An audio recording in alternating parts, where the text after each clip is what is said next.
Hello everybody. Today me and the skeleton are going to go over synovial joints in the rib cage and the vertebral column because it's been a while and there's a lot going on. There's different types of joints. So we'll go over it. Just before we delve in, most of them are going to be synovial gliding joints. So those are going to be like our biaxial joints. They're going to be in our rib cage. They're going to be in between our vertebrae, and then we also have two cartilaginous joints that we'll be talking about, and that's going to be our first sternocostal and our rib cage, and then our intervertebral discs. We'll kind of delve into that a little bit more, but let's start with the rib cage. So delving straight into it right now. We have this joint right here. It's our first sternocostal between like our first costal and our manubrium. So our first sternocostal, that's going to be a cartilaginous joint. So what does that mean? It's not going to be as mobile as say a synovial joint, and it's going to be what we call amphiarthrotic, which is kind of like semi-movable, but it's not as flexible as a diarthrotic joint. An example of a diarthrotic joint is going to be like a synovial joint and like the 6 different classifications that a synovial joint could be. All right, so that's our first cartilaginous joint. We have one more. Now we'll delve into some of the synovial joints in the rib cage. So after our first sternocostal, our remaining sternocostals, whether they're true or false, they're going to be synovial joints. They're going to be gliding. So what that means is that this cartilage here is allowing our rib cage to kind of swivel out and in with each breath we take. So it's kind of a gliding motion. So we have these synovial gliding joints that are allowing our rib cage to expand and contract or retract with each breath. And then on our vertebral column, we have joints in between our vertebrae and our costals. We have joints between our vertebrae, and then we also have joints between our vertebral bodies. So we'll start with our cartilaginous joint again. That's going to be the intervertebral discs in between the body of each of our vertebrae. So that's going to be all these intervertebral discs from C1 all the way to L5 and our sacrum. Those are all going to be cartilaginous joints. They're going to have fibrocartilage.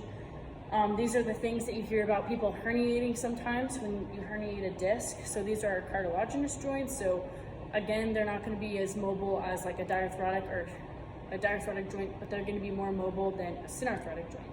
And an example of a synarthrotic joint would be those fibrous sutures inside of our that are fusing our cranium together when we're adults. So the difference, say, between a fibrous joint here and a cartilaginous one is that this is pretty much purely fiber that's binding these bones together. So that's a really strong suture. But then when we get down to a cartilaginous joint, there's more cartilage with that fiber. Hence this being fibrocartilage that's making up our intervertebral discs. So it has fiber and cartilage. Our synovial joints, those are going to be more so cartilage than fiber, and they're a little more flexible than our cartilaginous joints. But yes, so cartilaginous joint between our intervertebral bodies. If I turn this guy around, we have 2 more synovial joints. So there's going to be a synovial gliding joint in between the superior and inferior processes of all of our vertebrae, with the cervical, lumbar, thoracic. So here's 2 thoracic vertebrae, kind of look like giraffe. So right here, if I show you the vertebrae from a posterior view, we have our inferior articular facets, and those are going to articulate with the superior articular facets on these processes right here, like so. So this articulation is going to be a synovial gliding joint. So that's what's going to allow our spine to have a lot of mobility in terms of flexion and extension.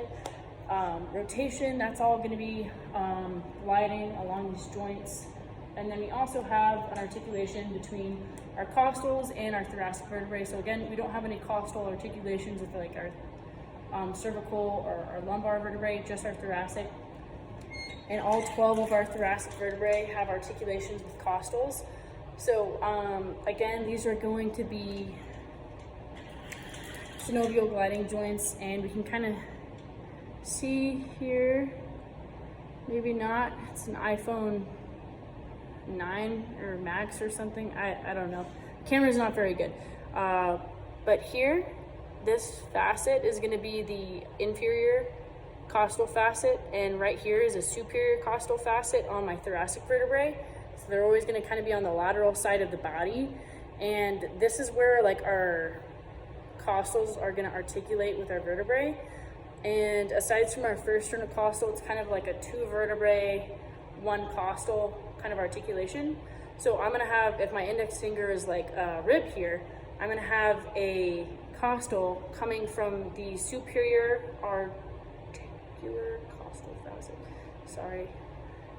superior articular costal facet of 1 vertebrae, and then it's also articulating with the inferior costal facet of another vertebrae, like so. So it's like 1 costal for 2 facets on 2 different vertebrae.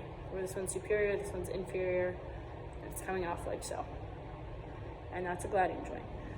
So when you're inhaling and exhaling, your entire rib cage is moving kind of up and out, and then down and back in. And that's because we have all these gliding joints between our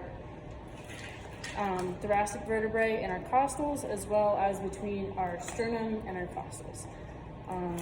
So yeah, rib cage, vertebral column, when it comes to our costals, it's either gonna usually be, it's pretty much only gonna be a synovial joint, synovial gliding joint, unless we're looking at our first sternocostal. Again, this is a cartilaginous joint, and it kind of helps set the rib cage. It's not moving really that much when we're breathing.